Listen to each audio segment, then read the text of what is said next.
मित्रों, ये यूपीएससी तैयारी में पीआर एजेंसी रख के, सोशल मीडिया मैनेजर रख के, पूरा दिन रील्स बना के ज्ञान देने वालों की कोई कमी नहीं बची है। लेकिन पिछले एग्जाम सीजन की हम बात करें तो अनअकैडमी के ऑनलाइन क्लासरूम से पढ़ाई करके 70 से ज़्यादा बच्चों का सिलेक्शन हुआ है। अगर आप लोग 2026 की तैयारी कर रहे हैं तो प्रीलिम्स और मेंस की कॉम्प्रिहेंसिव तैयारी, live classes, mock test, mains answer writing with evaluation, study material, notes, power point, doubt resolution, सब कुछ आपको मिले। और ये एकदम अफोर्डेबल प्राइस 22,999 से शुरू हो रहा है। ऑफर जल्दी खत्म होने वाला है, तो वेट ना कीजिए, ताकि ये जो समर वेकेशन है, दिवाली वेकेशन है आदि में आप कंटिन्यूअसली अपनी तैयारी कंप्लीट कर सके। तो दिसंबर तक ऑप्शनल, अगले साल फरवरी तक जीएस कंप्लीट हो, बाद में मार्च अप्रैल मई में अपना रिवीजन मॉक टेस्ट लगते रहे। ये सही तरीका होता है यूपीएससी क्रैक करने का। बाकी डिटेल्स आपको डिस्क्रिप्शन में मिल जाएंगे। Let's crack it. तो टुडेज एजेंडा इज ये सीआरआर रेपो वगैरह के क्या अपडेट्स, उसके बाद वाले सेशंस, मतलब जो नए हैं उनको बता दूं ये चीज क्या चल रही है कि आईफोन एक बार लिया तो फिर हर साल नया नहीं लेना होता, फ्री अपडेट्स आते रहते हैं। उसी तरह इकोनॉमी का मेरा एक कोर्स कंप्लीट किया, फिर हर साल उसके फ्री अपडेट आते हैं। तो 2024 में होगा विन 24, अभी चल रहा है विन 25। तो ये विन 25 का दूसरा लेक्चर है। तो ये पूरी सीरीज चलते रहती है। इसके जो भी हैंड आउट हैं आपको मिल जाएंगे monal.org/win25, या ये दूसरी भी एक लिंक है वो चैट बॉक्स के ऊपर के सेक्शन में आपको मिल जाएगी। तो hand out, time table, class के लिंक सब कुछ आपको मिल जाएगा, सिंपल टू मेमोराइज, monal.org/win25। अब ये जो सीरीज चलती है ये क्यूमुलेटिव है, मतलब अगर कोई 2020 में मुझसे पढ़ के गया था तो ऐसा नहीं कि वो सिर्फ विन 25 उसको देखना है, उसको 24 भी देखना पड़े, 23 भी, 22 भी, उस तरह से। और इसमें एक खास अपडेट है नहीं, वैसे विन 25 में खास अपडेट है नहीं। उसका कारण मैंने लास्ट वीक भी आपको बताया था कि इतने एग्जाम वर्दी इकोनॉमी के डेवलपमेंट पूरे साल में हुए ही नहीं। अभी मैं दीवार खुरेज के चूना निकालूं तंबाकू बनाने के लिए तो निकाल सकते हैं, पर एग्जाम वर्दी चीजें बहुत कम है, इसलिए ये सब जल्दी जल्दी खत्म हो रहा है।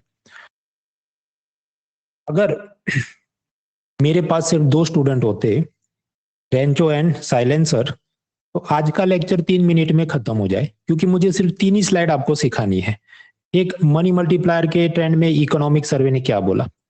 दूसरा, कि आरबीआई ने सीआरआर को डिक्रीज कर दिया पिछले साल। तीसरा, कि अभी आरबीआई ने फरवरी में रेपो रेट डिक्रीज कर दिया। खत्म, 3 स्लाइड ओवर। लेकिन मुझे फिर इनको भी पढ़ाना है, तो इसलिए ये 3 स्लाइड नहीं है, ये करीब 130 स्लाइड है। हालांकि डरना नहीं है, इसकी समरी जो है वो तो 10-12 पेज की है, उसका हैंडआउट मैं लास्ट वीक ही अपलोड कर चुका हूँ, वो सब आप डाउनलोड कर लेना। तो विल स्टडी दिस। देखिए, आरबीआई अपनी तरफ से जो काम करे उसे हम कहते हैं monetary policy, CRR, SLR, repo rate वगैरह। सरकार अपनी तरफ से जो काम करे उसको हम कहते हैं physical policy, taxation, subsidy, budget वगैरह चलते रहता है। अभी आज जो हमें पढ़ना है वो आरबीआई की मॉनेटरी पॉलिसी और उसमें क्या ट्रेंड रहे। आप सबको खास मैं आग्रह करता हूं, नोट पेन लेके ठीक से बैठो, सोते सोते लेटे लेटे इसको मत देखो, नेटफ्लिक्स की वेब सीरीज नहीं चल रही है। नोट पेन लेके इसलिए बैठना है क्योंकि अभी बहुत सारे ऐसे सब चीज आएंगी कि एक इंडिकेटर इंक्रीज किया तो ये डिक्रीज होगा, ग्राफ में ऐसा चल रहा है वगैरह वगैरह। नोट पेन लेके बैठिए, मैं जो पढ़ा रहा हूँ अपने शब्दों में कुछ ना कुछ डालते रहो उसमें। Of course handout is there, पर उसको भी उतारने के लिए अभी तो पेन चलनी चाहिए आपकी। तो चलिए शुरू करते हैं। मॉनेटरी पॉलिसी में मेन टारगेट क्या होता है कि महंगाई को काबू में रखना है। किसी कारण से महंगाई यानी इन्फ्लेशन बढ़ रहा है, कि ऑनियन 5 रुपीज नहीं, 50 रुपीज नहीं, 150 रुपए पर किलोग्राम हो गए। तो आरबीआई को क्या करना चाहिए। जनता के पास बहुत पैसा आ गया है और वो दे धनाधन शॉपिंग कर रहे हैं, और मार्केट में मान लीजिए सिर्फ 1 किलोग्राम ऑनियन है, तो स्वाभाविक है ऑनियन का भाव बढ़ने लगेगा क्योंकि ज्यादा लोग खरीदने आ रहे हैं। अब इस केस में आरबीआई कर क्या सकती है, या तो वो खुद खेती बाड़ी चालू कर दे, RBI governor, he should produce more onions, वो तो वो कर नहीं सकता। तो इस साइड पर जो मनी सप्लाई है या जो डिमांड है उसको उसने कंट्रोल करना चाहिए। तो that is the target of monetary policy. अब इसमें सिंपल सिद्धांत रहता है कि अगर बैंकों के पास लोन में घुमाने के लिए ज्यादा फंड्स होंगे, कि 100 रुपए नहीं, उनके पास मान लो 2000 रुपए आ गए डिपॉजिट के अंदर, तो स्वाभाविक है फिर वो सस्ते में लोन देना चालू करेंगे, क्योंकि अगर टमाटर का सप्लाई ज्यादा है, टमाटर सस्ता होता है, तो बैंकों के पास डिपॉजिट का सप्लाई ज्यादा है तो लोन सस्ते हो जाते हैं। तो आरबीआई इसी को फाइन ट्यून करने की कोशिश करेगा। उसके लिए सीआरआर, एसएलआर वगैरह टूल्स यूज करता है, जो एक एक करके हम अभी रिवाइज करेंगे और उसमें नए ट्रेंड्स समझेंगे। तो कुल मिला के बात क्या हुई, महंगाई बढ़ रही है, उससे लड़ने के लिए आरबीआई को क्या करना चाहिए, लोनेबल फंड्स को कम कर दो। बैंक लोन में मान लो 2,000 रुपए घुमा सकता है, कम करा दो, सिर्फ 100 ही घुमा सके। अपने आप बैंकर फिर ये एसबीआई, एक्सिस, एचडीएफसी क्या करेंगे कि उनके ब्याज दर अगर 12% चल रहे हैं, बढ़ा के 15% कर देंगे। तो स्वाभाविक है फिर मैं और आप शॉपिंग कम करेंगे। शॉपिंग कम करेंगे तो दुकानदार फिर अल्टीमेटली भाव कम कर देगा, प्राइस कम कर देगा, तो इन्फ्लेशन यानी महंगाई काबू में आ जाएगी। ये बेसिक थियरी है। तो इन्फ्लेशन यानी महंगाई से लड़ना है, क्या करना चाहिए? सीआरआर बढ़ा दो, एसएलआर बढ़ा दो, रेपो रेट बढ़ा दो।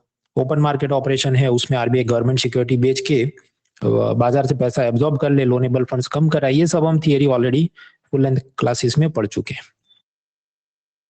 अब यहाँ पर ये तो मैंने आपको टेस्ट दिया। अभी जो नए अपडेट्स हैं, अपडेट्स तो मैंने आपको बताया सिर्फ 3 है कि मनी मल्टीप्लायर के ट्रेंड में इकोनॉमिक सर्वे के ऑब्जर्वेशन, सीआरआर कम किया, रेपो कम किया, 3 ही अपडेट्स हैं।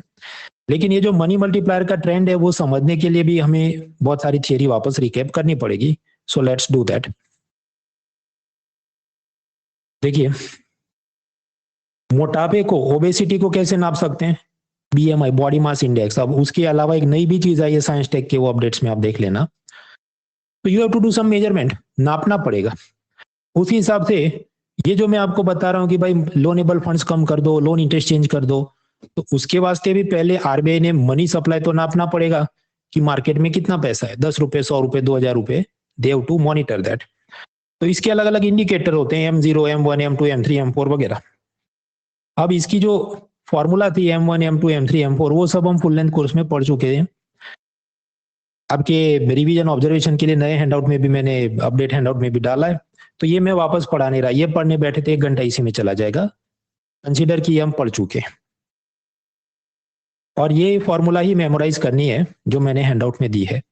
जो इकोनॉमिक सर्वे है और आरबीआई की खुद की वेबसाइट है, वो कुछ अलग ही दिशा में लंबे लंबे फॉर्मूला दे रहे हैं, उसमें हम दिमाग खर्च नहीं करेंगे।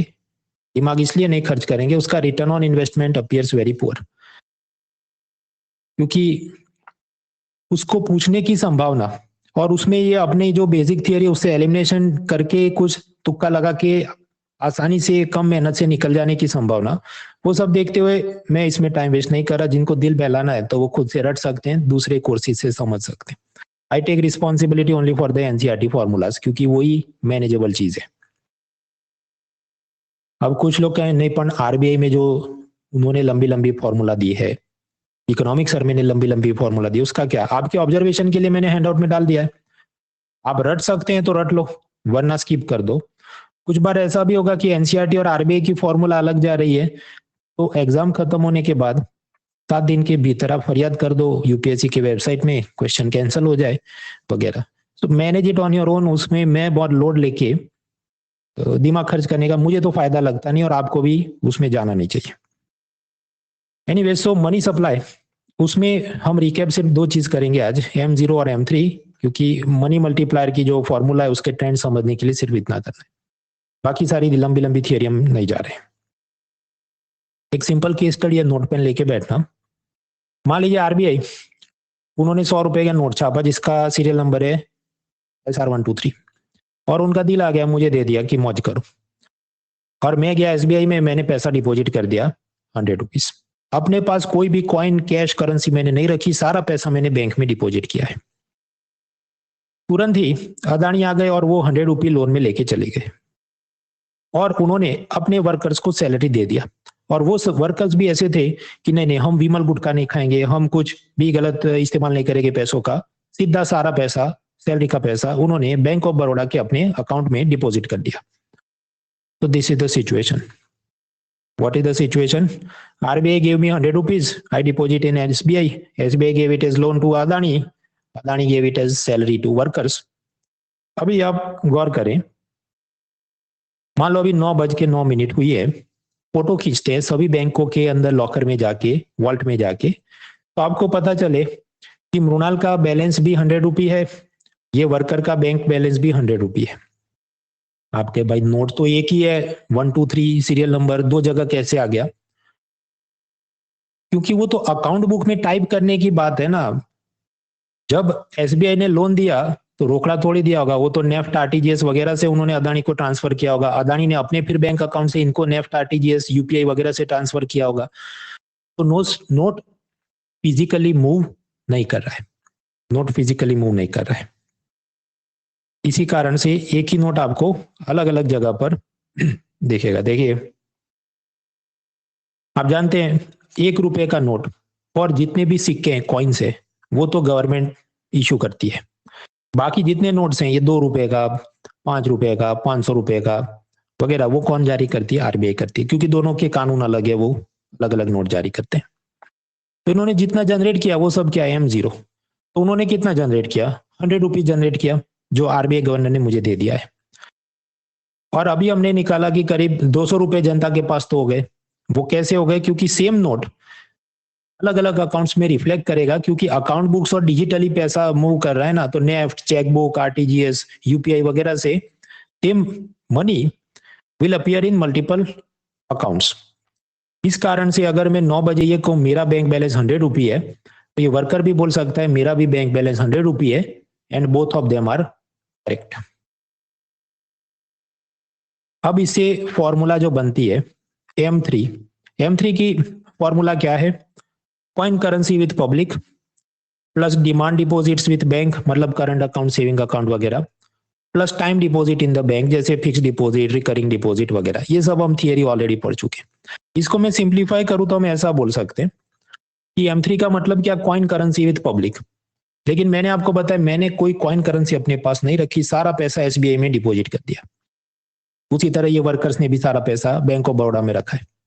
तो कॉइन करेंसी विथ पब्लिक कितनी है? 0।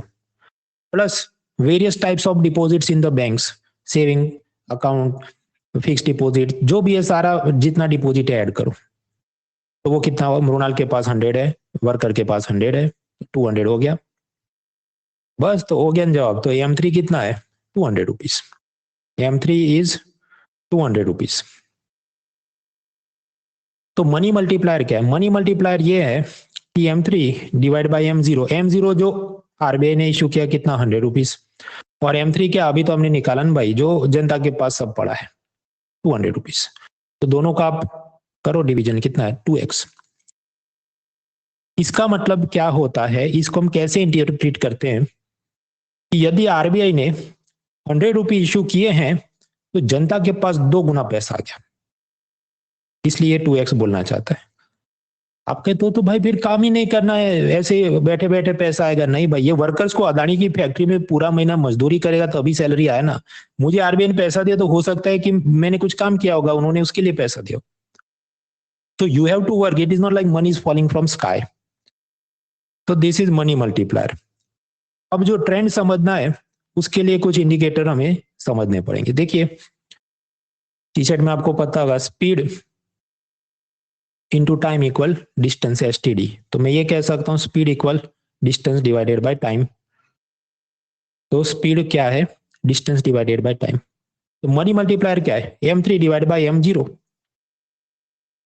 अब अगर कोई बोट जा रही है, तो अगर पीछे से उसको पवन मिलेगा, हवा मिलेगी, तो ज्यादा स्पीड में जाएगी वो, और अगर पीछे से पवन नहीं धक्का देगा तो कम स्पीड में जाएगी।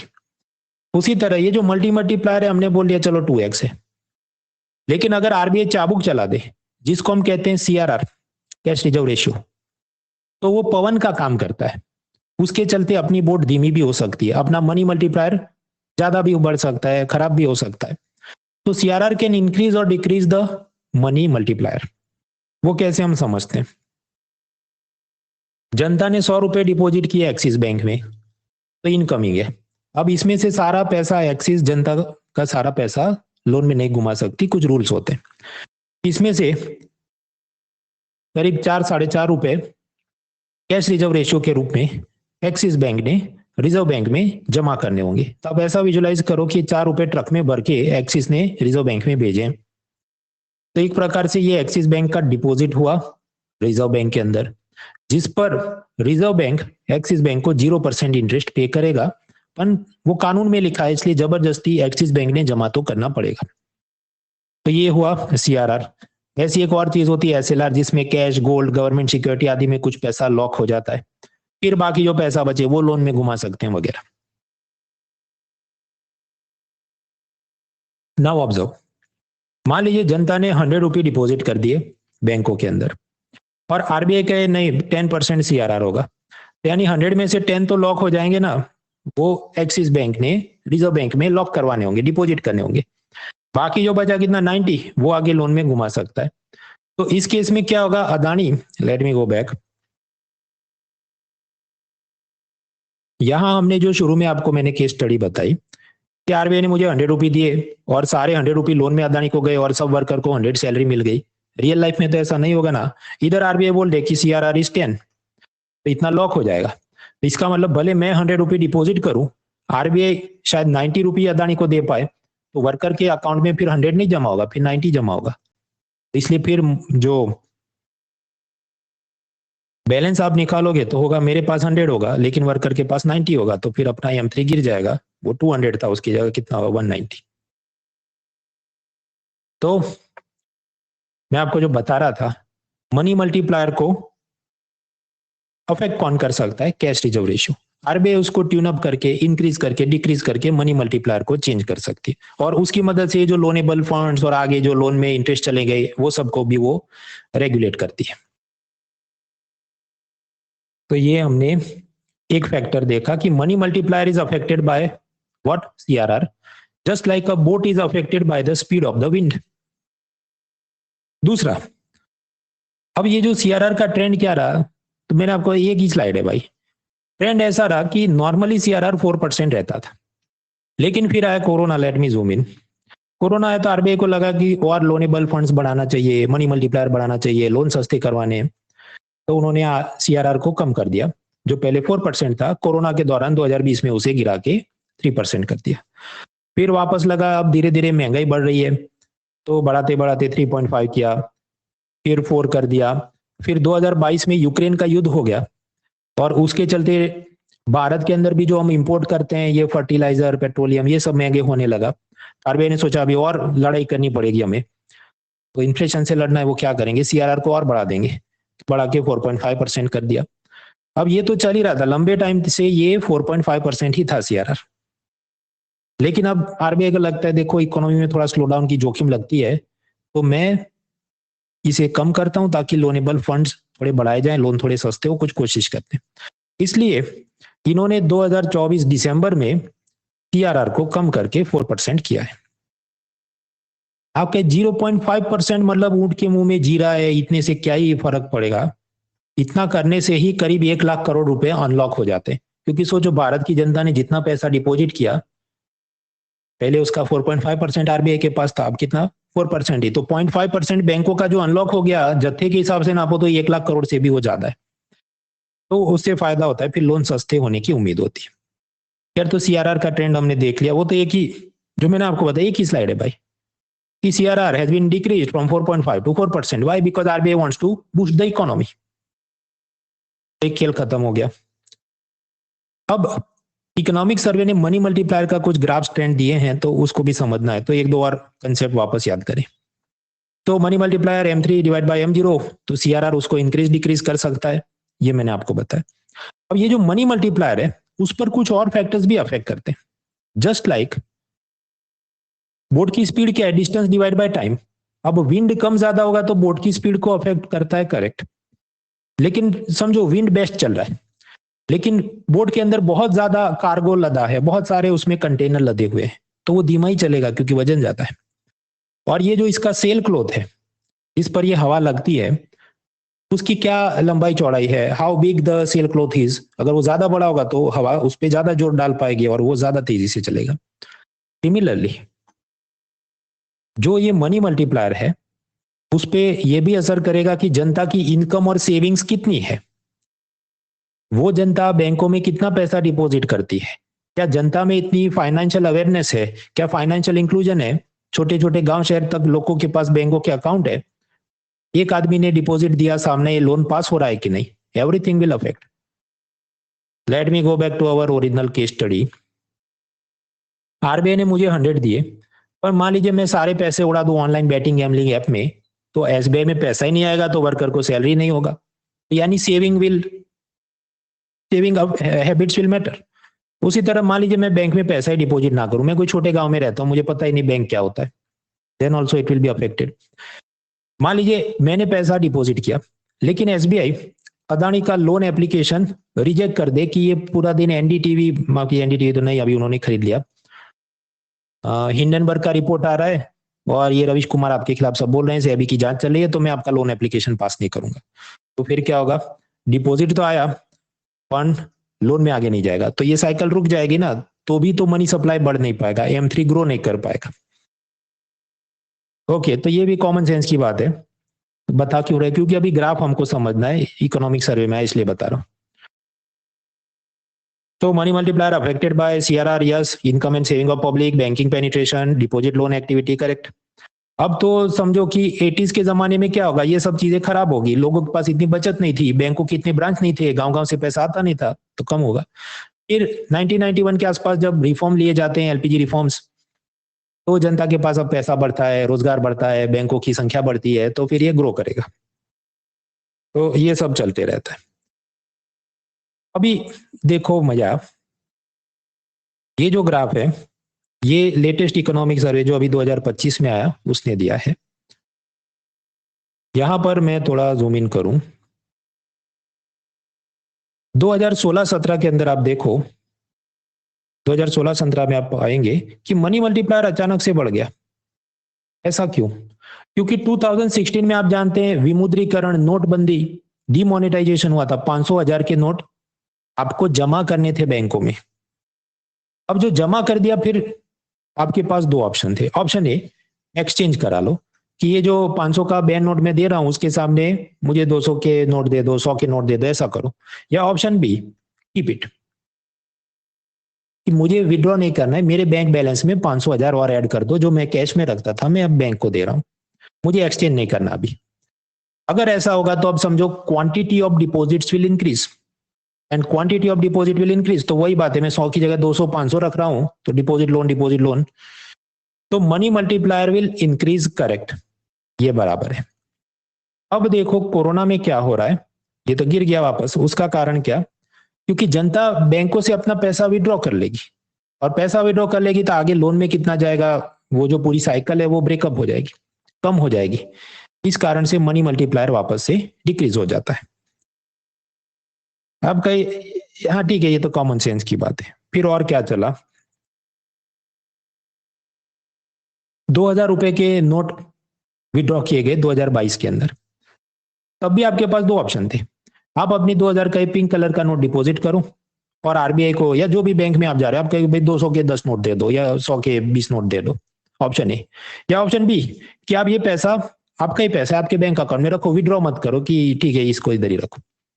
अब ज्यादातर जनता क्या करेगी, उन्होंने ऑप्शन 2 सिलेक्ट किया, तो अब क्या होगा, वो डिपॉजिट गया, फिर तो डिपॉजिट लोन घूमते रहेगा, आपके नोट तो विड्रॉ गया, भाई नोट विड्रॉ हो गया ना, यूनिट तो विड्रॉ नहीं हुआ, किसी और को लोन में जाएगा, वो 2000 का नोट नहीं जाएगा, वो तो अकाउंट बुक के हिसाब से उसको तो 100 रुपए के 20 नोट जा रहे हैं, वगैरह वगैरह। इस कारण से आप देखो, ये है 2022 में मनी मल्टीप्लायर था करीब 5.2, वो धीरे धीरे बढ़ के हो गया 5.4 बाय 2024 तक। और इसके लिए इकोनॉमिक सर्वे ने जो कारण बताए, क्या क्या कारण बताए, कारण उसने 3 बताए कि 2000 रुपए के नोट जो विड्रॉ किए गए उसके चलते डिपॉजिट की संख्या बढ़ गई, अमाउंट बढ़ गई, डिपॉजिट लोन वगैरह घूम जाए। दूसरा कारण उसने बताया कि जो HDFC, पहले दो चीज थी, HDFC बैंक अलग था, HDFC NBFC अलग था, फिर इन दोनों का मर्जर हो गया। मर्जर हो गया तो समझो उसके जो ब्रांच थे, स्टाफ थे, ऑफिस थे, उन सब में एफिशिएंसी आई होगी, काम करने का उनका तरीका और बेहतर हुआ होगा, तो उस कारण से भी जो डिपॉजिट लोन वो सब और बढ़ेगा। HDFC जो NBFC कंपनी थी उसके अब मैनेजर इसमें आ गए, तो वो और मार्केटिंग ये सब कॉल करने, SMS करने करके और लोगों को लोन देना है, सब खेल करेंगे, तो मनी मल्टीप्लायर हैज इम्प्रूव्ड। तीसरा कारण इकोनॉमिक सर्वे ने बताया कि बैंकर्स डिपॉजिटर को पहले से अच्छा ब्याज ऑफर कर रहे हैं। सपोज पहले सेविंग अकाउंट में आपको 4% मिलते हो, अभी आपको 6% मिलते हो, तो कुछ लोग और बैंकों में पैसा जमा करते हैं। तो these are the reasons why it has, money multiplier has improved. HDFC merger का सब हम बाद में पिलर 1B में देखेंगे। तो यहां तक तो हमने समझा। अब इससे टेक अवे पॉइंट जो याद रटने हैं, लेटेस्ट इकोनॉमिक सर्वे 2025 ने बोला कि देखो ये जो बैटमैन के अंदर एक गुंडा था, बेन या बेल या जो उसका नाम है, उसको ऐसे सब स्टीरॉइड की दवा का पूरा कंटेनर पीछे लगा है, तो जैसे ही बटन दबाएगा सब उसमें शक्ति आ जाएगी, पर जैसे वो बटन वापस करेगा तो सब इसका दवा चला जाएगा, लीकेज हो जाएगा, तो फिर ये एकदम सिंगल पसली हो जाएगा। अब सिमिलरली मनी मल्टीप्लायर मान लो पहले 5 है, फिर हो गया 3। ऐसा कब हो सकता है कि अगर आरबीआई सीआरआर बढ़ा दे, क्योंकि वो सारा पैसा लॉक हो जाएगा, या फिर कि जनता डिपॉजिट का पैसा विड्रॉ कर ले, क्योंकि विड्रॉ कर लेगा तो आगे लोन में घूम नहीं पाएगा, मृणाल से अदानी को, अदानी से डिपॉजिट में उसके वर्कर की सैलरी को। तो ये दो चीज लीकेजेस हैं। इकोनॉमिक सर्वे का ये कहना है कि जो मनी मल्टीप्लायर है उसमें दो चीज उसको खराब करती हैं या उसको लीकेज, उनकी लीकेज से हानि होती है, वो कौन कौन सी है? इफ सीआरआर इज इंक्रीज्ड और इफ कैश इज विड्रॉन। तो वो ऐसा है कि बेन का सब दवा स्टीरॉइड बाहर चला गया और वो सिंगल पसली हो गया, तो अगर पहले मनी मल्टीप्लायर सपोज 5 था तो वो गिर के हो जाए जो भी 3। कुछ दम नहीं है इसके अंदर, कुछ दम नहीं। ये पढ़ाना भी मैं अपनी बुद्धि का और आपके समय का अपमान गिनता हूं, लेकिन हम इसलिए पढ़ रहे हैं क्योंकि हमें एमसीक्यू भी पास करने, बाकी आप ये क्या दम है इसमें? कुछ दम नहीं है। Now another thing that we have to memorise is, ये जो इकोनॉमिक सर्वे है उसने ऐसा ऑब्जर्वेशन दिया कि M0 बढ़ता है दो कारणों से, जब सीआरआर बढ़ जाए और दूसरा जब आरबीआई की नेट फॉरेन एसेट्स यानी NFA बढ़ जाए। अब समझो इकोनॉमिक सर्वे हमें 2 पढ़ने हैं। 2 क्यों पढ़ने हैं? एक तो 2025 में आया अभी जो जनवरी में, और दूसरा जो 2024 में आया वो अपनी प्रीलिम के बाद जून जुलाई में आया, क्योंकि इलेक्शन ईयर था। तो याद करो फरवरी में इंटरिम बजट आया, फिर अपना प्रीलिम्स होगा मई महीने के अंदर, 2024 की मैं बात कर रहा हूं, उसके बाद जून जुलाई के अंदर बजट और इकोनॉमिक सर्वे आया था। तो we have to prepare that 2024 वाला ऑल्सो, क्योंकि प्रीलिम एग्जाम के बाद वो आया है, 2024 की प्रीलिम के बाद। हाँ, तो उसके मैं ऑब्जर्वेशन आपको कुछ बता रहा हूँ। वो ये कह रहा है कि M0 2 कारण से बढ़ सकता है, जब सीआरआर बढ़ जाए और आरबीआई की नेट फॉरेन एसेट्स बढ़ जाए। आप कहिए क्या है? डोंट वरी, इसके लिए हमें थियरी वापस याद करनी पड़ेगी, तो करते। देखिए अब तक हम क्या समझ रहे थे? M3 मतलब ये मृणाल के पास कितना पैसा है, वर्कर के पास कितना पैसा है, वो हम देख रहे थे। अब हम थोड़ा गंगा से आगे बढ़ के ग्लेशियर में जाते हैं, यानी कि M0 ये जो ग्लेशियर है उसी के अंदर से पानी बह के या पैसा बह के आया है। तो आरबीआई ने जो एक 100 रुपए का नोट जारी किया था, serial number 1 2 3, that is M0। ये जो M0 है उसकी फॉर्मूला और उसका फैक्टर हमें अब समझना है।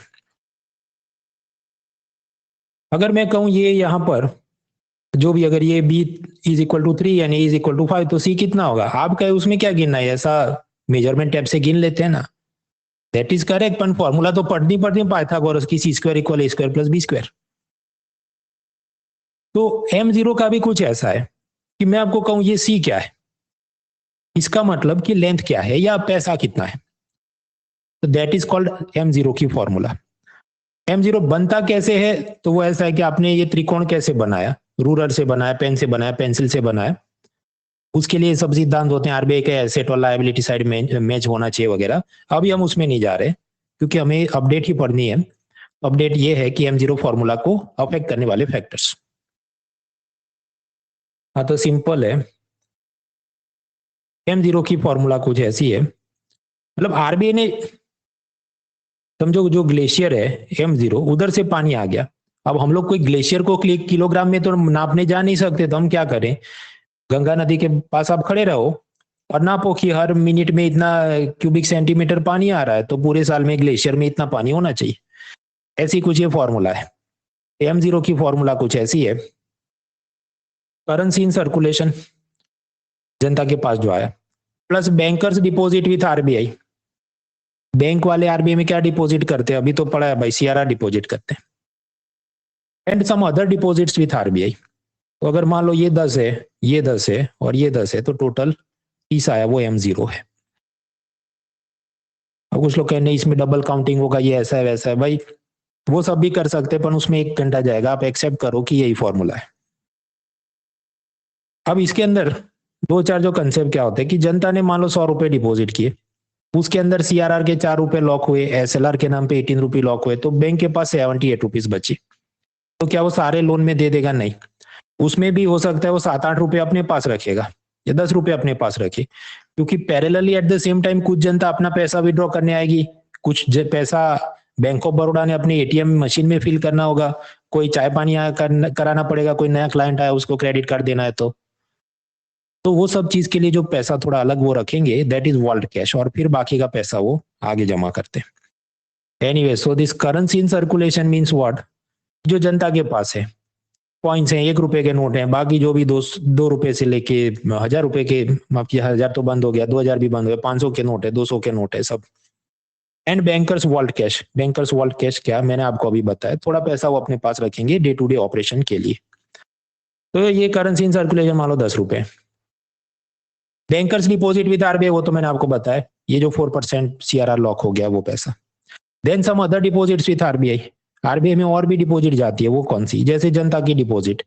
आगे जनता की डिपॉजिट कैसे जाएगी, हम थोड़ा आरबीआई में सीधा अकाउंट खोल सकते हैं।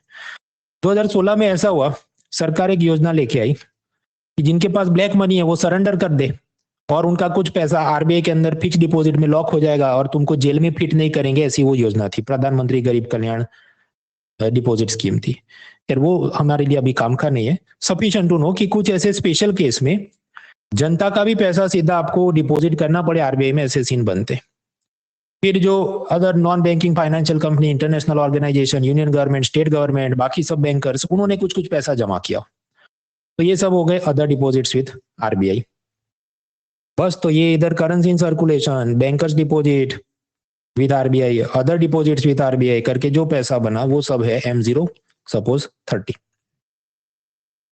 अब देखो कि ये मैं ऐसे आपको लिख के बता रहा हूं, तो ऐसी बात है कि A + B = Y, फिर कोई का A + B + C = D, और ये ब्रैकेट करो, इसमें ये डालो, वो सब के हिसाब से फॉर्मूले बदलते रहते हैं। हमें इंडिकेटर्स या कंपोनेंट जानने थे, वो हमने जान लिया। अब आप लॉजिक लगाओ कि अगर CRR बढ़ेगा M0 भी बढ़ेगा, वो ऐसे कि करेंसी इन सर्कुलेशन मान लो है 30 नहीं, चलो इसको हम करें, ये 10 है, ये भी 10 है, ये भी 10 है, इक्वल्स जो भी M0 के हिसाब से 30 है। अब अगर CRR को बढ़ाया जाए उस हिसाब से कुछ पैसा बैंकों का इस तरफ चला जाएगा and then M0 will increase. अब कुछ लोग कहेंगे नहीं तो फंड वो तो इधर से ही मतलब मान लो -4 हुआ तो इधर +4 हुआ तो जवाब चेंज नहीं होगा। अब उसके लिए मुझे आपको पूरी धारा सिखानी पड़ेगी कि डिपॉजिट लोन वगैरह में क्या असर होगा, और वो जो इधर ग्रो हो रहा था उसका असर इस तरफ ऐसे आता है। इतना टाइम आपके पास नहीं है तो टाइम वेस्ट मत करो भाई, एक्सेप्ट करो कि अगर CRR बढ़ता है तो M0 बढ़ता है। इकोनॉमिक सर्वे ने ऐसा लिखा है, उसने लिखा वो ब्रह्म वाक्य है, उसको एक्सेप्ट करना है तो हम करेंगे। तो if CRR increase then M0 will increase, क्योंकि वो सारा पैसा आरबीआई की तरफ जाता है, वो डिपॉजिट बैंकों का आरबीआई के अंदर है। तो just accept and memorise as per economic survey, when CRR is increased then M0 can increase, when CRR is increased then M0 can increase. अब जो दूसरा कारण उसने बताया वो थोड़ा इंटरेस्टिंग है, उसमें आपको नोट पेन भी चलानी पड़े। आरबीआई की नेट फॉरेन एसेट बढ़ेगी तो ये जो M0 है वो बढ़ेगा। अब ये क्या कहना चाहता है, मान लीजिए भारत के अंदर विदेशी निवेशक ढेर सारे डॉलर लेके आए कि हमारे डॉलर आप रुपये में कन्वर्ट करके दो। अगर ऐसा होगा तो मान लीजिए पहले $100 आते थे, फिर $200 आ रहे हैं, तो अगर ऑनियन का सप्लाई बढ़ गया तो ऑनियन सस्ता हो जाएगा, डॉलर का सप्लाई बढ़ गया तो डॉलर सस्ता हो जाएगा। उसी प्रकार यहां पर अलग अलग केस में जब करेंसी एक्सचेंज इंक्रीज डिक्रीज होते रहता है तो आरबीआई ने बीच में आके उसे स्टेबल करना है। मान लो आरबीआई ने ऐसा सोचा कि हमें करेंसी एक्सचेंज 80 पे रखना है, लेकिन ये कभी 70 हो रहा है, कभी 90 हो रहा है, तो आरबीआई ने क्या करना पड़े, इस गेम के अंदर इंटरवीन करना पड़े। अब मान लीजिए किसी कारण से आरबीआई को ऐसा लगे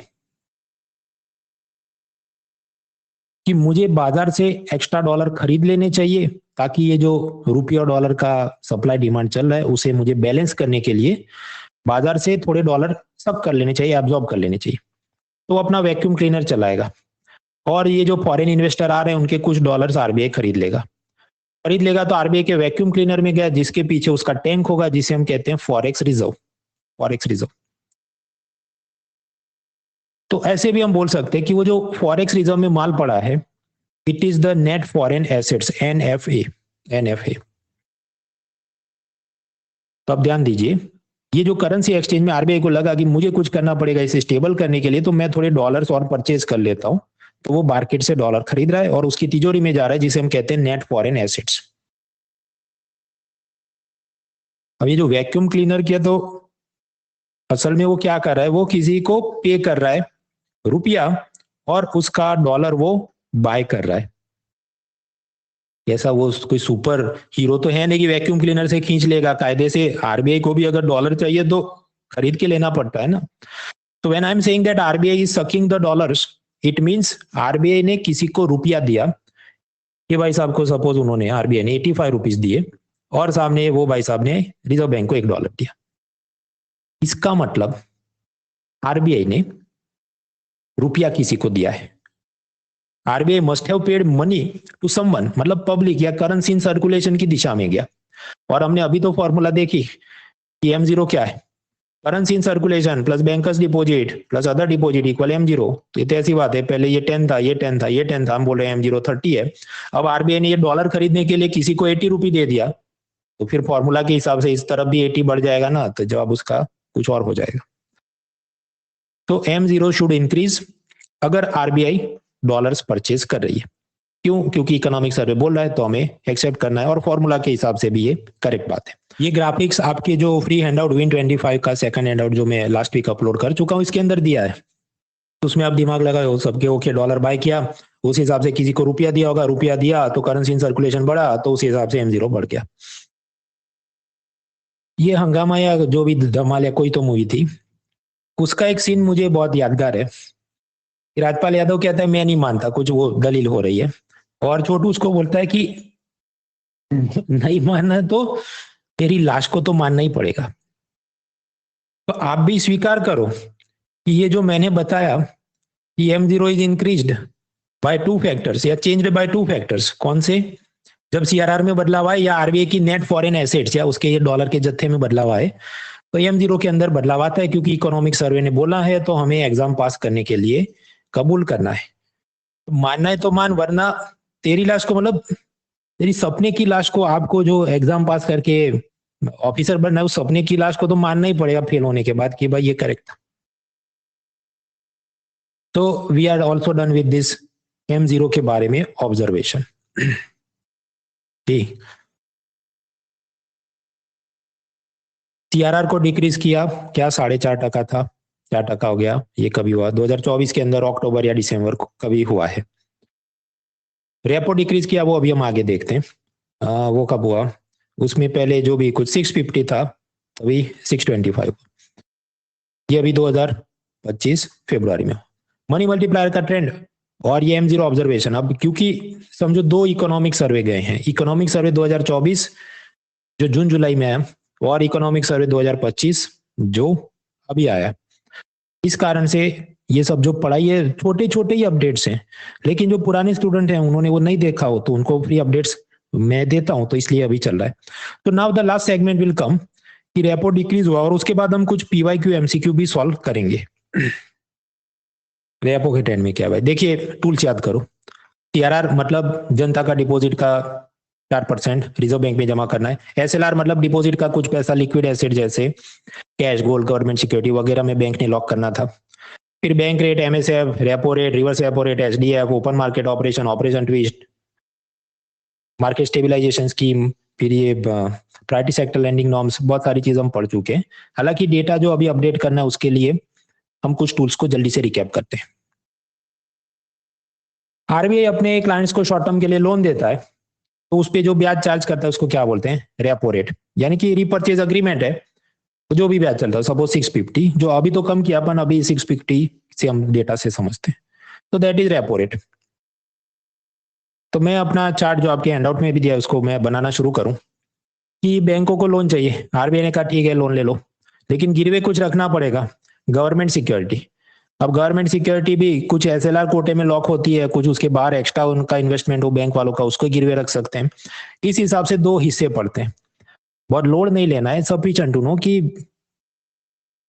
एसएलआर कोटे की बाहर की जो गवर्नमेंट सिक्योरिटी है उसको गिरवे रख के जब आरबीआई लोन में पैसा इनको देता है, विच इज रेपो रेट। अब कुछ बार बैंक को एकदम वांदे हो जाए तो एसएलआर कोटे की भी कुछ सिक्योरिटी गिरवे रख के लोन में पैसा लाना पड़े, that is marginal standing facility. वो रेपो रेट से 0.25% ज्यादा होता है, तो वो 675 होगा। और ये ऊपर की छत बोला जाता है कि मॉनेटरी पॉलिसी की सीलिंग है, कौन? एमएसएफ। आपको डेटा में अभी आपको 3-4 स्लाइड बाद देता हूं, डोंट वरी, पहले हम रिकैप कर रहे हैं कि क्या पढ़ा था। अब ये रेपो से महंगाई से कैसे लड़ते हैं, वो भी आसान है भाई, कि ये रेपो रेट को बढ़ा दे, 7 का 10 कर दे, तो नीचे जो लोन में पैसा जा रहा है वो भी 10 का कुछ और हो जाए, 13% हो जाए, तो जनता शॉपिंग कम करेगी, बिल्डर अपना भाव कम कर देगा। That is how you fight inflation.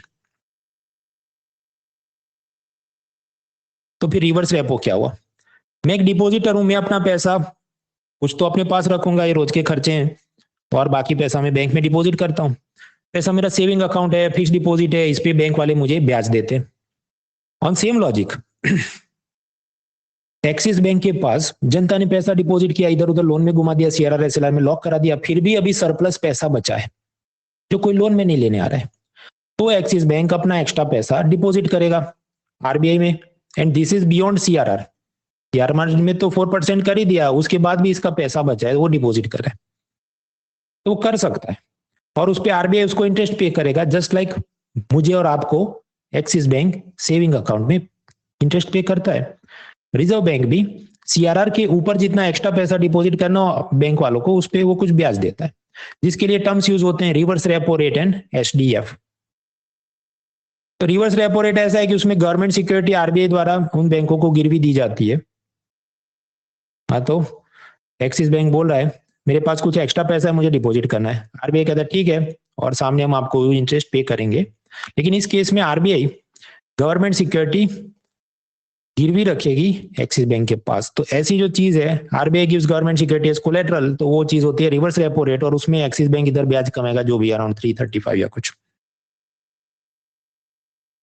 अब ये चीज में क्या हुआ कि कोलेटरल कुछ देना पड़ता था, गवर्नमेंट सिक्योरिटी, तो आरबीआई ने एक नया टूल बना दिया कि without any collateral axis bank तुम अपना सरप्लस पैसा डिपॉजिट करो, और रिजर्व बैंक तुमको सीधा ही डिपॉजिट पे ब्याज देगा, कोई कोलेटरल, यानी कि गिरवे कुछ नहीं रखना, गवर्नमेंट सिक्योरिटी। तो ऐसी जो चीज बनाई गई उसे हम कहते हैं standing deposit facility, SDF. SDF का हिसाब क्या है कि जो भी रेपो रेट है उससे 0.25% वो कम होता है, तो अगर रेपो 650 है तो ये 625 हो जाएगा। उसके बाद अभी और लेटेस्ट डेटा है, 2-3 स्लाइड में आएगा। तो reverse repo rate mean some there is some collateral, government security. SDF क्या है? विदाउट कोलेटरल, सीधा ही एक्सिस या कोई भी बैंक आरबीआई में एक्स्ट्रा पैसा जो सरप्लस डिपॉजिट कर रहा है उस पर आरबीआई उनको ब्याज दे रहा है। बस, तो फिर पूरी स्लाइड कुछ ऐसे बनती है कि ऊपर एएमएस है, फिर रेपो, फिर रिवर्स रेपो एंड एसडीएफ। अब यहां पर नया डेटा तो क्या है? नया डेटा भाई कुछ कम है नहीं। देखिए, कोरोना से पहले रेपो रेट करीब 6% था, फिर उसको इकोनॉमी को रिवाइव करने के लिए लोन सस्ते हैं बोल के, लोन सस्ते करने हैं ये बोल के रिजर्व बैंक ने क्या किया, जो रेपो रेट है उसको कम करते करते 4% कर दिया। फिर इनको लगा महंगाई बढ़ रही है तो वापस बढ़ा बढ़ा के 6.50% कर दिया रेपो रेट को, और ये भी 2023 से चला, 24 से चला, 25 तक पहुंचे। फिर इनको लगा नहीं नहीं भाई, अब ये कार के सेल डाउन हो गए, इकोनॉमी में स्लो डाउन है, लोन सस्ते करने चाहिए, तो इन्होंने रेपो रेट जो पहले 650 था उसे 2025 फरवरी के अंदर कम करके 625 किया है। अब जो मैंने हैंडआउट आपका लास्ट वीक अपडेट कर दिया, अपलोड कर दिया, उसके बाद ये अपडेट आया, तो ऐसा नहीं कि मेरे पैरों के तले जमीन खिसक गई है, क्योंकि मुझे तो भाई पहले से पता था ना कि ऐसा होना, इसीलिए तो मैंने तो उसके अंदर ब्लैंक बॉक्स खोले कि 2025 फरवरी के लिए भी जगह छोड़िए, 2025 अप्रैल में फिर से मीटिंग होगी उसके लिए भी जगह छोड़िए, so need not worry. Print निकाला है तो हाथ से लिख देना, अभी आपको मैं डेटा देता हूँ। और अगर पीडीएफ है तो उसमें भी ऑक्सीड पीडीएफ रीडर और ऐसे सब एडिटिंग सॉफ्टवेयर हैं, आजकल तो फायरफॉक्स में ही सीधा पीडीएफ एडिट कर सकते हैं, ऐसा भी कुछ उन्होंने निकाला है, तो वो अपडेट कर देना। खैर, तो मतलब अपडेट क्या करना होगा कि व्हाट हैपेंड इज आरबीआई ने सिर्फ एक चीज चेंज की है, बाकी सब अपने आप चेंज हो गया है। वैसा कि रेपो रेट जो था 650 उसको आरबीआई ने कम करके 625 किया, तो MSF क्या है, उससे 0.25 बड़ा होता है, तो वो हो गया 650। फिर ये जो HDF है, HDF का हिसाब क्या है कि जितना रेपो रेट होगा उससे वो 0.25% कम होगा। तो अगर रेपो 625 है तो ये 6 हो जाएगा। वैसी बात है, let me show you here. Policy rate या रेपो रेट वो कितना किया, पहले 6.50 था, उसे कम कर दिया तो 625 हो गया। तो अब HDF की फॉर्मूला क्या है कि रेपो में से 0.25 माइनस करो। हाँ, तो इसमें से 0.25 माइनस 6%, तो ये हो गया HDF। फिर MSF की फॉर्मूला क्या है, तो रेपो में 0.25 ऐड करो। तो इसमें क्या है, रेपो 625 है, उसमें 0.25 ऐड किया तो 650 marginal standing facility. Bank rate क्या होता है, बैंक रेट भी वो चीज है, असल में RBI उससे लोन देने की बात होती है, पर practically repo is the main tool. Bank rate वगैरह तो पेनल्टी के चार्ज क्या लगने चाहिए, मान लीजिए कोई बैंकर CRR का नियम नहीं मान रहा है तो रिजर्व बैंक उस पर जुर्माना लगाएगी। जुर्माना कैसे लगाएगी, तुमने इतने दिन पैसा जमा नहीं किया, इतना तुम पे बैंक रेट के हिसाब से पेनल्टी चढ़ाए, ये सब खेल करते हैं। हालांकि उसमें हम जाना नहीं है। बैंक रेट का परसेंटेज क्या है, तो MSF का जितना परसेंटेज होता है नॉर्मली बैंक रेट भी उतने परसेंटेज पे होता है। तो ये मार्जिनल स्टैंडिंग फैसिलिटी 650, तो बैंक रेट भी होगा 650। And lastly reverse repo rate क्या है, रिवर्स रेपो रेट को अनलिंक कर दिया है, उसको अलग कर दिया है। Reverse repo rate is separate, वो तो 335 पे फिक्स रखा है RBI ने, वो निर्णय अलग होता है, वो इन सब खिचड़ी के साथ उसकी खिचड़ी मत करना। तो these are the new numbers. अब आप कहे तो फिर CRR कितना, CRR 4%, SLR कितना, मतलब ये डिपॉजिट का कुछ पैसा लिक्विड एसेट जैसे कैश, गोल्ड, गवर्नमेंट सिक्योरिटी वगैरह में रखना है, कितना 18%। तो इधर भी खिचड़ी मत करना भाई, ये सब उस नंबर के साथ लिंक नहीं है। रेपो चेंज होगा तो ये चीज चेंज नहीं होती, इसके नंबर अलग से डिसाइड होते हैं, वो नंबर अलग से डिसाइड होते हैं। तो टाइम मिले तो ये स्लाइड नंबर 81 है, बाद में आराम से लिख देना, नहीं भी लिखो तो कुछ लोड नहीं लेना है भाई, 0.25 डिक्रीज हुआ इतना तो याद भी रह जाए, और उस हिसाब से बाकी नंबर से एडजस्ट होते हैं।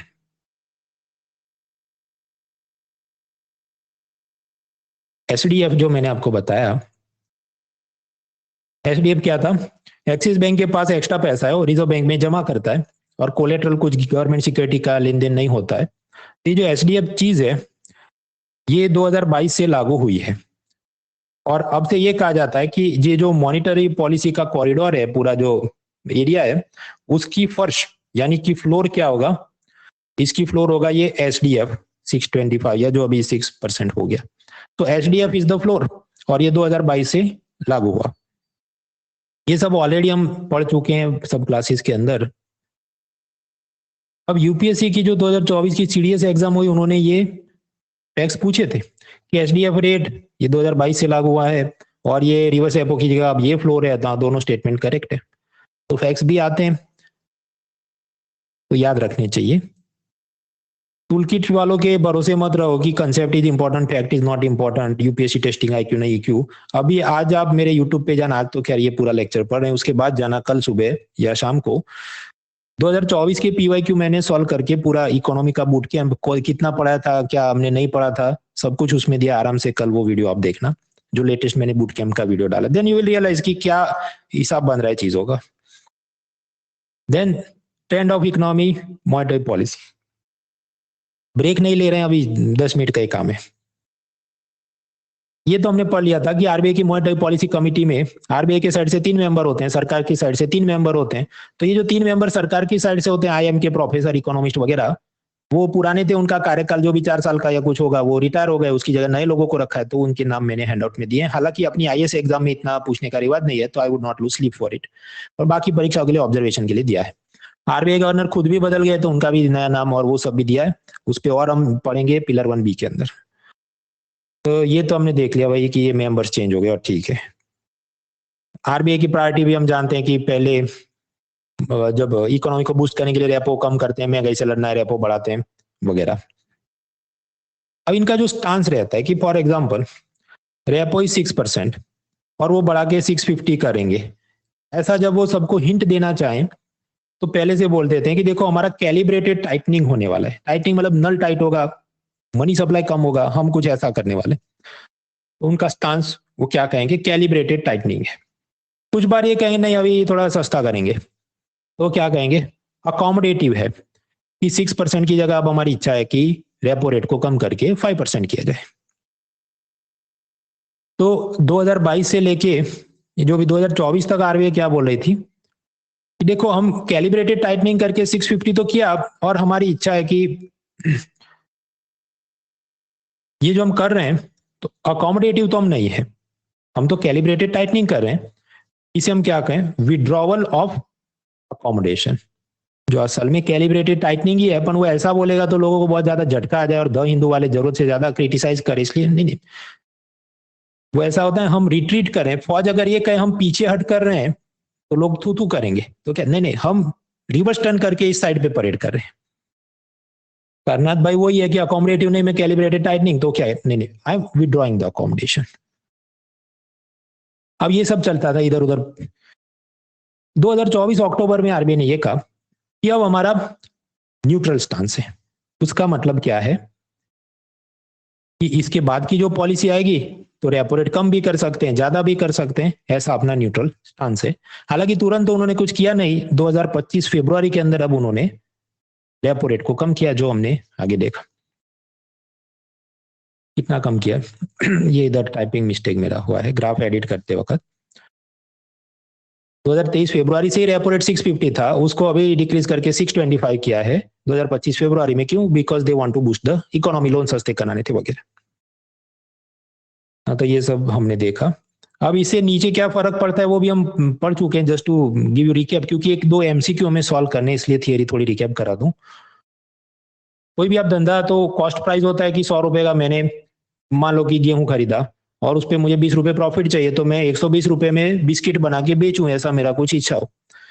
सिमिलरली बैंकर ने भी आपसे डिपॉजिट ली है, उस पर ब्याज दे रहा है, उसका कॉस्ट प्राइस है। फिर उसे अपना प्रॉफिट चाहिए, स्प्रेड चाहिए, तो मान लीजिए जनता को 4% ब्याज दे रहा है, उस पर 2% उसको प्रॉफिट चाहिए, तो 6% पे उसने लोन देने चाहिए सबको। ऐसी अलग अलग फॉर्मूलाज होती है। Benchmark prime landing rate, base rate, marginal cost of fund based landing rate, external benchmark, ऐसे सब फॉर्मूला के हिसाब से वो डिसाइड करते हैं कि लोन के इंटरेस्ट रेट क्या होने चाहिए। आपके अगर यही फॉर्मूला से डिसाइड करना है, आरबीआई बजट तलने के लिए रेपो रेट चेंज कर रहा है, नो फ्रेंड्स। ये लिंक है, वो लिंक ऐसे है कि फॉर्मूला ऐसे होती है। एक्सटर्नल बेंचमार्क, मान लो एक्सिस बैंक ने रखा रेपो रेट है, तो ये 6 की जगह 650 होगा, तो आपका जो लोन का इंटरेस्ट रेट है वो भी इंक्रीज हो जाएगा। वो फॉर्मूला हम पढ़ चुके हैं, तो बहुत लोड नहीं लेना है, just to give you a recap. External benchmark, उसके ऊपर प्रॉफिट चाहिए, और रिस्क प्रीमियम कि आदमी जो काम कर रहा है उसकी सरकारी नौकरी है, प्राइवेट एंटरप्रेन्योर है, टिकटॉक बनाता है, उस हिसाब से। तो 3 इंडिकेटर को नंबर चेंज करके, अपडेट करके आपको लोन दिया जाता है। और उसके अंदर समझो एक बार ये प्रॉफिट और रिस्क प्रीमियम तो खैर फिक्स कर दिया, लेकिन जो रेपो है वो चेंज होते रहता है। तो जब जब चेंज होगा, तो एक्सटर्नल बेंचमार्क यानी रेपो जब जब चेंज होगा, तो हर 3-3 महीने पे उसका नया डेटा एक्सिस बैंक ने फीड करना पड़ता है। इस कारण से नीचे लोन इंटरेस्ट सस्ते हो सकते हैं, महंगे हो सकते हैं, नए बोरोवर्स के लिए भी हो सकते हैं, एग्जिस्टिंग क्लाइंट जो लोन ले चुका है, हफ्ते भर रहा है, उसके लिए भी सस्ता या महंगा हो सकता है। आप कहे तो फिर तो सबका इंटरेस्ट रेट चेंज होता होगा, नहीं, अलग अलग जात के लोन होते हैं।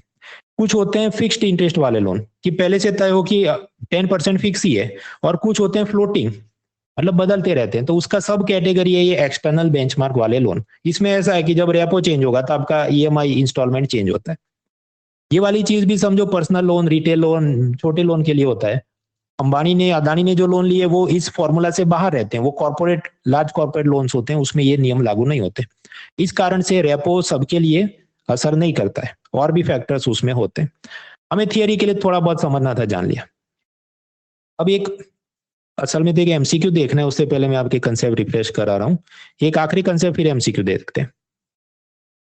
मान लीजिए आरबीआई ने रेपो बढ़ा के 6 से 650 कर दिया, तो लोन इंटरेस्ट रेट तो बढ़ेंगे, आपके ईएमआई बढ़ेंगे, ये तो हमने देखा। हाँ, लोन इंटरेस्ट बढ़ेंगे अगर आपने एक्सटर्नल बेंचमार्क वाले फॉर्मूला वाले लोन लिए हैं। पर जो जनता पैसा डिपॉजिट कर रही है, बचत कर रही है, तो क्या बचत धारक का भी बचत के सेविंग अकाउंट फिक्स डिपॉजिट के ब्याज बढ़ेंगे कि नहीं? बढ़ सकते हैं, कंपलसरी नहीं है। वो ऐसा कि देखो, इस तरफ से रिजर्व बैंक 4 की जगह 6% रेपो पे समझो गेहूं सप्लाई कर रहा है, वीट सप्लाई कर रहा है, वो एक किसान है, और ये एक दुकानदार जो उससे बाय कर रहा है, तो फिर ये बाकी मेरे आपके जैसे लोग, मान लो हम भी किसान है, तो हम भी कहें भाई तुम उसको 6 दे रहे हो तो हमको भी ज्यादा दो पहले से। तो as a result what will happen, देखो मैडम आरबीआई आपको जो लोन देता है रेपो पे वो 4 का 6 किया है, तो हम जो डिपॉजिट दे रहे हैं उसमें भी आप हमें ज्यादा दो, नहीं दोगे तो फिर हम कुछ और जगह पर शेयर मार्केट में, गोल्ड में, प्रॉपर्टी में, बिटकॉइन में जाके इन्वेस्ट करेंगे। ऑफकोर्स आप ऐसा बैंक मैनेजर को सीधा सुनाओगे वो तो कुछ करने वाला नहीं है, आप कैसे उसको फोर्स करते हैं कि जनता धीरे धीरे शेयर बाजार की तरफ और कहीं और पैसा इन्वेस्ट करती है, तो इसका धंधा नहीं चलेगा, तो वो सीधा हो जाएगा और आपको ज्यादा डिपॉजिट पे ब्याज अच्छा देगा। But it is not compulsory, ये तो सप्लाई डिमांड कंज्यूमर बिहेवियर कैसे कैसे चल रहा है। हो सकता है कि शेयर बाजार अचानक से गिर जाए जैसा 2024 में हुआ, तो पब्लिक उधर से भाग के आएगी तो वापस डिपॉजिट में पैसा डालेगी, तो उस वक्त बैंकर को इतनी गरज नहीं हो आपके लिए, वो इतना डेस्परेट नहीं हो, मेनी फैक्टर्स। अब एक प्रश्न, तो मतलब जब रेपो इंक्रीज किया जाए तो जिसको लोन लेना है वो बेचारा दुखी हो जाएगा, जिसको डिपॉजिट करना है वो शायद खुश हो जाए कि हमें भविष्य में अच्छा बचत दर, सेविंग इंटरेस्ट मिल सकता है। रिवर्स इज ऑल्सो ट्रू कि अगर रेपो को डिक्रीज किया जाए, लोन सस्ता किया जाए, तो जिसको लोन लेना है वो खुश हो जाएगा, और डिपॉजिट वाले हैं वो थोड़े दुखी रहेंगे कि भाई अब तो ये डिपॉजिट के भी सेविंग इंटरेस्ट रेट शायद कम हो जाएंगे। अब एमसीक्यू है, मैं आपको टाइम दूंगा, पहले उसका फिलोसॉफी समझो। आरबीआई गवर्नर दूर से दूरबीन लेके देख रहे हैं कि ये जो गोकुलधाम निवासी है वो खुशी से गरबे खेल रहे हैं कि नहीं खेल रहे हैं। मैं कैसे पता करूं, मतलब मेरी जो मॉनेटरी पॉलिसी की हेडलाइन छपती रहती है उसको पढ़ने के बाद ये गोकुलधाम के लोग गरबा करते हैं कि नहीं करते हैं, मैं कैसे पता करूं। मतलब मैं एज आरबीआई गवर्नर, स्टेटमेंट 1, ये weight average lending rate check कर लेता हूँ, weight average domestic term deposit rate check करता हूँ, एक साल का मीडियन एमसीएलआर, मतलब वो लोन का इंटरेस्ट रेट की एक फॉर्मूला है पुराने वाली, marginal cost of fund based landing rate, या एचडीएफ रेट देखता हूँ। ये तो आपको आराम से विजुलाइज हो सके इसलिए मैंने ऐसा बोला कि देखो गोकुलधाम वाले डांस कर रहे हैं कि नहीं। असल में आरबीआई चेक क्या करना चाहता है कि भाई मैंने ये जो सीआरआर रेपो इसको मैं जो चेंज करते रहता हूँ, मेरे ये जो एक्सपेरिमेंट्स चल रहे हैं क्या उससे ग्राउंड पे कोई पॉजिटिव या नेगेटिव असर हो भी रही है कि नहीं, मेरे निर्णय से जमीनी स्तर पे कोई बदलाव हो रहा है कि नहीं। तो उसके लिए वो क्या चेक करेगा कि अच्छा महंगाई कितनी कम ज्यादा हो गई, सप्लाई डिमांड के अंदर इन्फ्लेशन में क्या चल रहा है, ये वो चेक करेगा, ये चेक करेगा, और ये भी तो देखेगा ना कि भाई मेरे रेपो रेट और बाकी इंडिकेटर्स चेंज करने पर loan interest rate, deposit interest rate, इस पे क्या काम हो रहा है। तो he would like to check this. अब कुछ लोग कहेंगे कि देखो लोन का इंटरेस्ट चेंज हुआ कि नहीं वो तो देखना चाहिए, लॉजिकल बात है, पर डिपॉजिट इंटरेस्ट रेट क्यों चेक करना चाहिए, क्यों चेक करना चाहिए भाई, सोचो। क्योंकि मनी मल्टीप्लायर भी तो आरबीआई ने देखना पड़ेगा ना, वो भी तो एक फैक्टर असर करता है। तो अगर अच्छे ब्याज नहीं मिल रहे आपको, लेट मी गो बैक, इसलिए मैंने आपको बोला नोट पेन लेके बैठो ताकि सब दिमाग में। ये जो अपना केस था, 100 रुपीज आरबीआई ने मुझे दिए, मैंने एसबीआई में डिपॉजिट किए, शायद इसलिए कि वो लोग मुझे 6% सेविंग अकाउंट पे इंटरेस्ट देते थे, तो मान लीजिए वो सिर्फ 2% देते हो तो मैं नहीं करता, अगर मैं नहीं करता तो आगे लोन में पैसा नहीं जाता, तो वर्कर को सैलरी नहीं जाती, तो मनी मल्टीप्लायर खराब हो जाता, उस हिसाब से फिर लोग शॉपिंग नहीं करते तो प्रोडक्शन कम हो जाता, तो जीडीपी खराब हो जाता, तो बहुत सारे समस्या आती। तो आरबीआई को देखना पड़ेगा ना कि डिपॉजिट इंटरेस्ट क्या चल रहा है, because it will also affect the money multiplier here. तो let me go back, yes.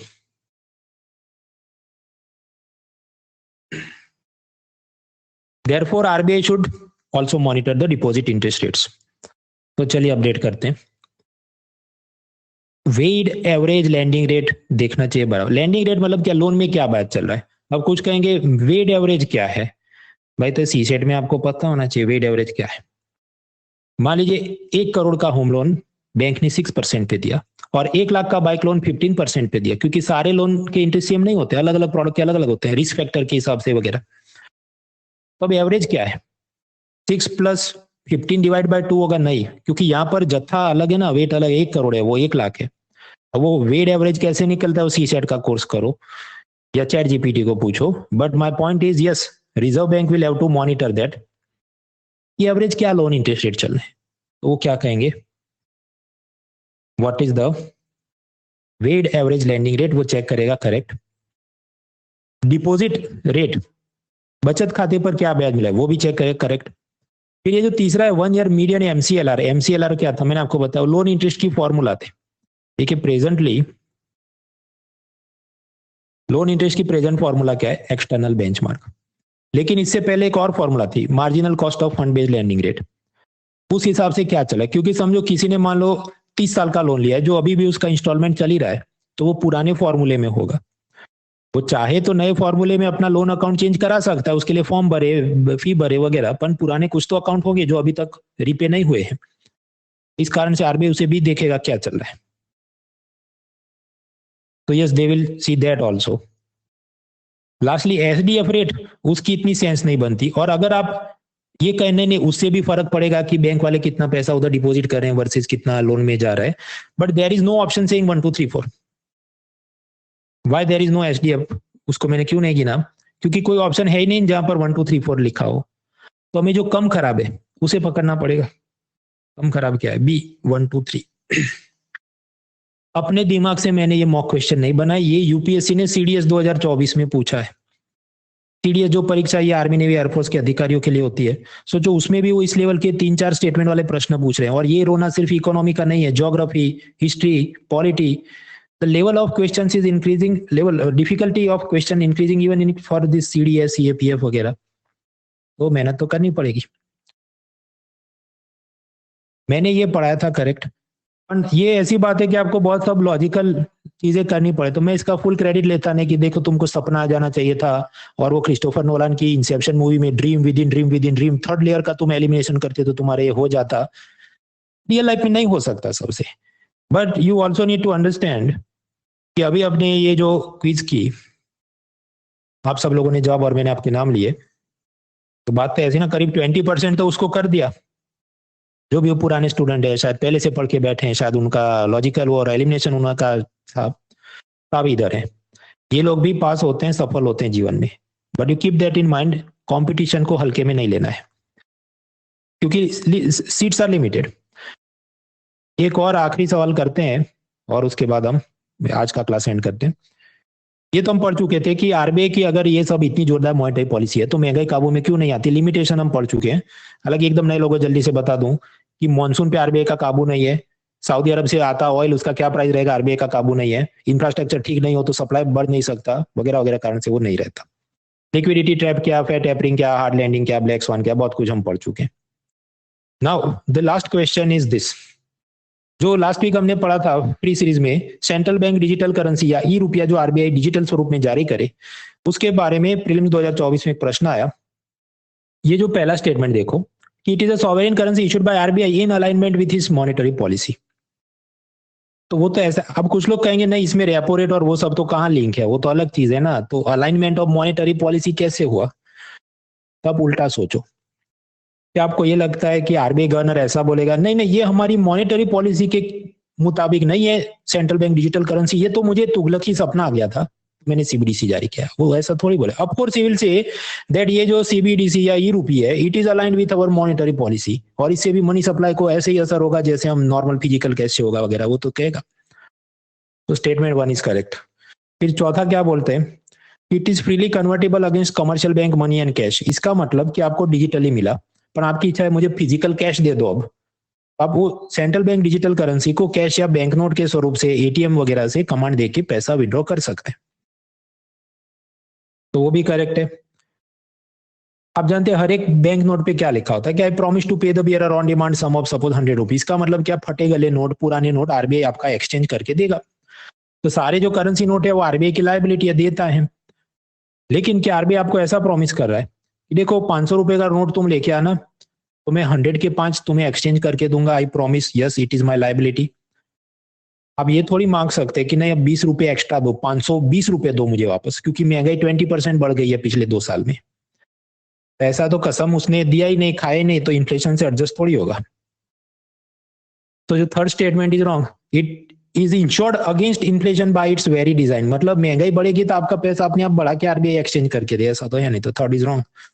First तो पहला सही है, दूसरा सही है क्योंकि लायबिलिटी आरबीआई की करेक्ट और फ्रीली कन्वर्टेबल है। So the answer is D 1 2 4। करीब 70% लोगों के करेक्ट हुए, बहुत बताइए। जो 30% लोगों के नहीं हुए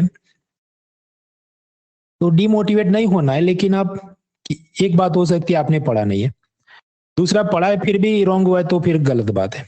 और उसका एक कारण मुझे आजकल लगता है कि अपना फोकस कम हो रहा है।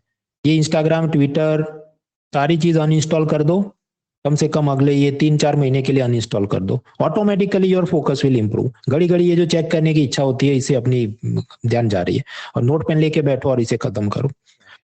अगर आप लोग 2026 की तैयारी कर रहे हैं तो प्रीलिम्स और मेंस की कॉम्प्रिहेंसिव तैयारी, live classes, mock test, mains answer writing with evaluation, study material, notes, power point, doubt resolution, सब कुछ आपको मिले। और ये एकदम अफोर्डेबल प्राइस 22,999 से शुरू हो रहा है। ऑफर जल्दी खत्म होने वाला है, तो वेट ना कीजिए, ताकि ये जो समर वेकेशन है, दिवाली वेकेशन है आदि में आप कंटिन्यूअसली अपनी तैयारी कंप्लीट कर सके। तो दिसंबर तक ऑप्शनल, अगले साल फरवरी तक जीएस कंप्लीट हो, बाद में मार्च अप्रैल मई में अपना रिवीजन मॉक टेस्ट लगते रहे। ये सही तरीका होता है यूपीएससी क्रैक करने का। बाकी डिटेल्स आपको डिस्क्रिप्शन में मिल जाएंगे। Let's crack it.